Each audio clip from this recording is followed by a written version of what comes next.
من خلال نهارك سعيد بنحاول يكون معانا نجوم وضيوف متميزين، والنهارده الحقيقه احنا معانا ضيفه متميزه جدا، تميزت في اغانيها لانها بتغني بكذا لهجه وبكذا شكل، وكمان في نفس الوقت تميزت اكتر لان هي النهارده معانا وخاصتنا الحقيقه، واحنا سعداء بدوت ان هي تكلمنا عن اللونش بتاع او اطلاق البومها الجديد اللي هنعرف اسمه والفيديو اللي مصوراه وكل التفاصيل عنه من خلال فقرتنا معاها دلوقتي. وعلى فكره في لفته ظريفه جدا، هي اجلت صدور الالبوم من اول السنه علشان خاطر تضامنا مع احداث اسكندريه، ودي حاجه بنشكرك عليها. احنا بنحييكي كلاوديا حمد. اهلا وسهلا بيك، بونجور، ازيكم؟ تسلم. كل سنه وانت طيبه. وانتم طيبين يا رب. يعني عايزه اقول لكم كل سنه وانتم طيبين، وكل الشعب المصري يا رب بخير، وكل الوطن العربي. ونهاركم سعيد. سعيد. كلوديا. كلاوديا ولا كلوديا؟ كلوديا. يس. كلوديا، انت ملكه جمال العرب. كنت ملكة سابقا. جمال العرب سنه كام؟ سنه 2006. سنه 2006. yeah. هل ده كان يعني سكه لانك انت تحترفي الغناء، ولا كان ايه العلاقه؟ يعني ايه اللي خلاكي تفكري انك تغني؟ لا، الموضوع ملوش علاقه ده في ده، يعني مش كل ملكه جمال غنت، ولا مش كل مس غنت، ولا كل مس مثلت. ملوش علاقه الموضوع. في كتير مثلا مسات اخذوا القابه في الاخر قعدوا في البيت. يعني مثلا ممكن عملوا اي حاجه تانية في حياتهم، او مثلا خيريه او عملوا حاجه ملوش علاقه دي في السنه اللي انت يعني اللي هي بتكون يعني فيها اللقب. بس بعديها لا، هي بتعمل اللي هي عايزاه. بتحبي تغني يا كلوديا؟ لا، هو الموضوع ده من زمان قوي، بس موضوع بالعكس اللي جه فجاه وفي نص الموضوع اللي هي المس ارابورد. والله يعني انت باديه غنى اصلا من قبل؟ انا مش باديه غنى، انا كنت ببتدي يعني خلاص ان انا يعني اسجل واختار اغاني وكده وابتدي بسنجل. وموضوع المس ارب ده جه صدفه. كلاوديا، انت مطربه، بتحبي تقدمي نفسك كمطربه عراقيه ولا بتحبي تقدمي نفسك كمطربه نقطه؟ لا، كمطربه اكيد. يعني انا بنتمي لجذوري العراقيه، ومفيش حد ما بيحبش بلده مهما كان. انا بفتخر ان انا عراقيه اكيد، بس اكيد انا ككلوديا بحب ان كل الناس تحبني وبقرب من كل الناس، فبغني سواء اذا كان مصري او عراقي او لبناني، فالموضوع كلنا احنا واحد. مش هنقول اقدم نفسي كمصريه واقدم نفسي كعراقيه. احنا بالاول والاخر في مصر. انا الحمد لله بقالي 3 سنين. 3 سنين بتتكلم مصري حلو جدا يا شريف. يعني وده واضح كمان في اغانيكي. انت غنيتي يمكن معظم تقريبا اغانيكي باللهجه المصريه. وانا بقى عايز اعرف الجديد، وعايز اعرف بقى تفاصيل الالبوم واللي انت موجوده علشانه النهارده معانا كلونش للالبوم. مفيش يعني الالبوم اسمه الوقت ده عباره عن 6 اغاني، 3 عراقي و3 مصري. 3 عراقي بس انا يعني المطربه بتاعت العالم. شو 3 عراقي و3 مصري. بس ليه 6 بس اغاني؟ يعني عاده بيبقى 8 او اكتر. انا كنت بخلص اساسا البوم 15 غنوه من التراث العراقي. فكنت عامله سينجلز، ففي الشركه اللي كلمتني قالوا لي انه هي يعني هم عاملين اعلى رينج تون، فهم عايزين الالبوم، يعني عايزين السينجلز. فانا قلت ليه انزل بسنجلز وميكس من ضمن شركه او ميني البوم، ما زايد عليهم غنوتين وانزل من ضمن البوم. وتم الاتفاق كده، فهم كانوا عايزين السنجلز اساسا اللي انا مغنيه. فهو ده اللي حصل. انت عايزاني اغني؟ ايوه بالظبط كده. لا ما شاء الله، دي فراسه. فراسه غير عاديه. يعني انا عماله افكر لسه اجيب لها الميكروفون ازاي. انا عايزه حاجه من التراث العراقي. انا عارفه كويس قوي ان التراث العراقي الموسيقي يعني زاخر جدا وثري جدا. مدفعي، وفي من غيرهم من الفنانين العراقيين المتميزين اللي شرفوا العالم يعني كله.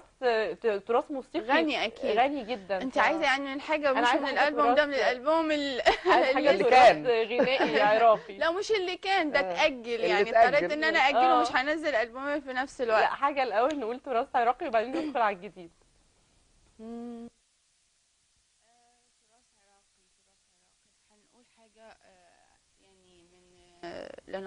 يعني للراحل ناظم الغزالي وسفير الأغنية العراقية، وهو أكيد من أول من شهر الأغنية العراقية في الوطن العربي.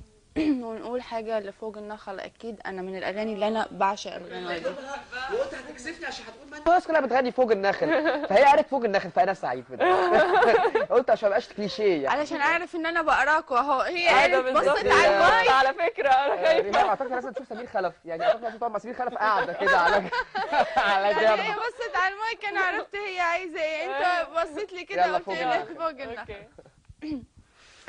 فوق النخل فوق فوق يابا فوق النخل فوق، مدري لا مع خده يابا مدري القمر فوق، والله ما اريده وباليني بلوى،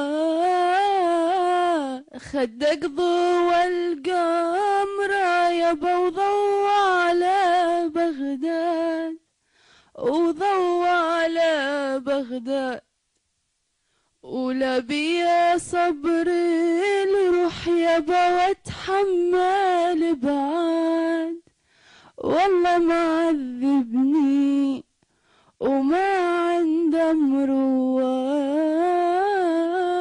معلش عشان انا مطبقه مش نايمه. لا معلش. لا تمام جدا يعني. الالبوم بتاعك بقى اتعاملتي مع مين ملحنين ومين وشعراء؟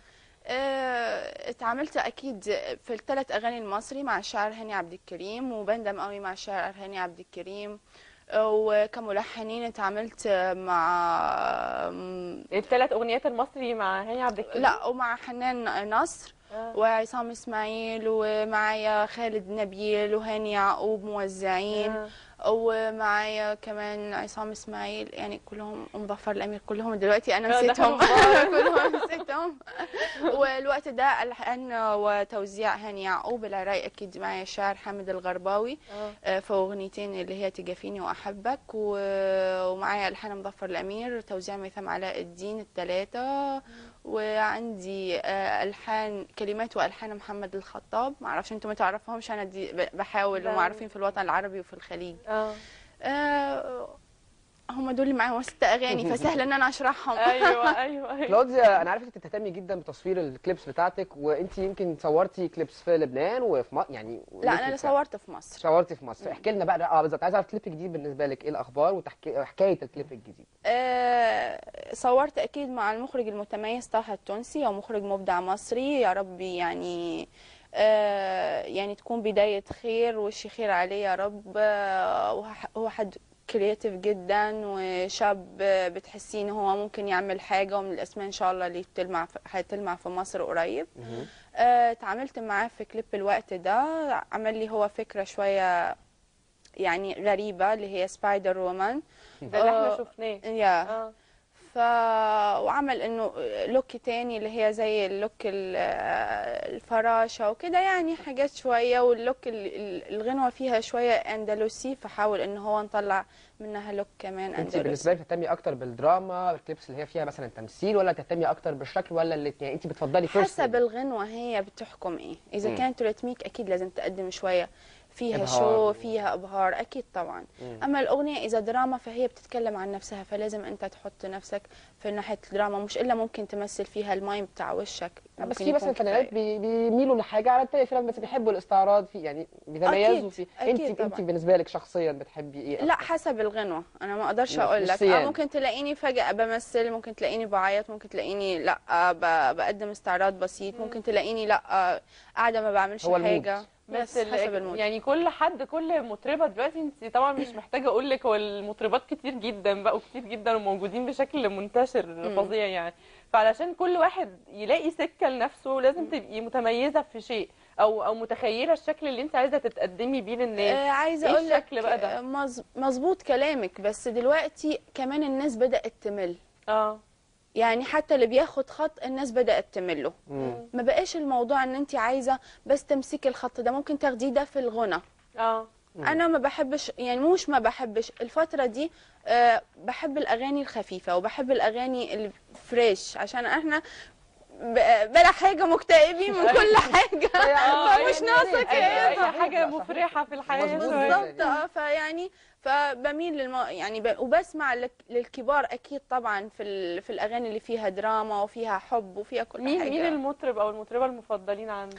اكيد يعني في مصر اكيد شيرين عبد الوهاب من المطربات اللي انا بحبهم جدا، وصوتهم بيعيشني في حالة حب حتى لو هي بتغني دراما، فهي بتعيشني في حالة بتنقلي من حالة الواقع لحالة الحلم. واكيد يعني بسمع لناس كتير، منهم شباب منهم كبار، بسمع لناس كتير. عجبني قوي الترم اللي هو الجمله اللي تنقلني من حاله الواقع لحاله الحلم.